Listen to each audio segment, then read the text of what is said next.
How do they manage it? I don't know how the Republicans manage this coalition, in that all the energy, or most of the energy, comes from the grassroots right, a resurgent right. A lot of it's the Tea Party. Some of it's Christian conservatives coming home to the base. That is the energy. But what will get them across the finish line in many of those House races you see on that map behind me are independent voters who want something fundamentally different. Yes, maybe they think Obama's spending too much. Maybe they think Washington is overreached. But they don't want Washington to be a daycare center. They want these guys to figure things out and get along. That's exactly right. And the independent voters who are supporting the Republicans this year are doing it because they're focused on deficits, the debt, and they hope that divided government will force the two parties to work together. And if the folks come in and believe that they're totally invested and stuck in a no-Obama mode, where they just want to demonize the Democrats and play offense against the president, they're going to run up against the independents buzzsaw again. Their focus is going to be, can they find out things they can agree on? Maybe there's an opportunity with Nixon and China where it comes to the deficit, the debt, entitlement reform. But shifting from pure opposition to some kind of constructive cooperation will be the real tricky challenge.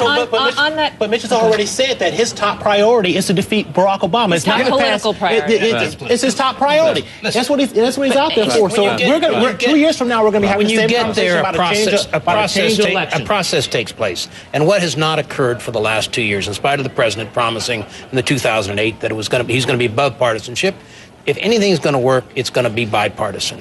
And the bottom line is, if you want to do deficit reduction, which the president claims he does, then you got to sit down together. I think the key thing here is Republicans to tone it down. And McConnell should not have said what he said. On that note, John Boehner, in his prepared remarks tonight, had this quote: "We will not compromise on the will of the American people." He's still taking a pretty hard line. I mean, I know we're not there yet. It's the course of a campaign. Next January, first of all, we're going to go through a knockdown, drag out. That's Monday. What he says Wednesday is a lot more important than what he says. Let me bring Jessica Marsha Brady Yellin. She's been waiting patiently out there. You wanted to jump into the conversation. Just you've spent a lot of time around these grassroots conservatives. Are they going to have their bubble burst if these Republicans who come to Washington can't get everything done?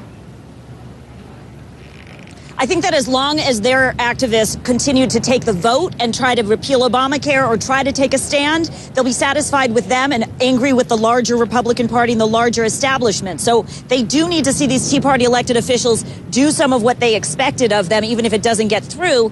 The point I make about independents is it seems that this cycle, they just keep saying when I talk to them, I just want to send a message. I just want to vote no.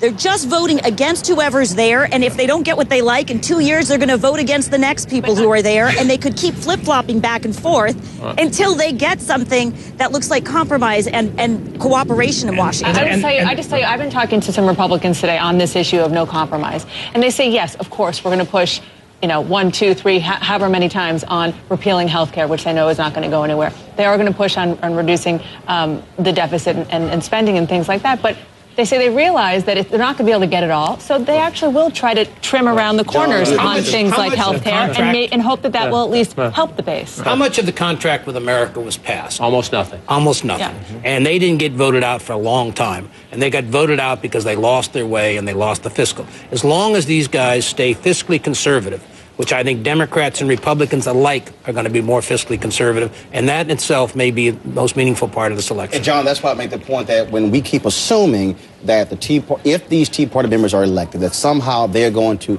fracture the Republican Party, understand the Republican Party is either conservative or very conservative. The problem in many ways with the Democratic Party, they're too democratic. They have so many factions they have to pull together to get anything passed. And so it's actually going to be easier for Republicans to stay unified on the measures they have. Unless they have as many factions. You asked the impact of the Tea Party candidates here. And one of the really hilarious things about this election is how much rhino hunting went into the primaries, kicking out the centrists, saying they cooperated too much and that's a form of collaboration. And now all of a sudden, the general, everyone's trying to call their opponents extremists. Even the Republicans trying to call their Democrats extremists. I mean, make up your mind, folks. Either you're an extremist who wants to purge your party, or you're going to cooperate and work across the lines when you get in. You can't be both.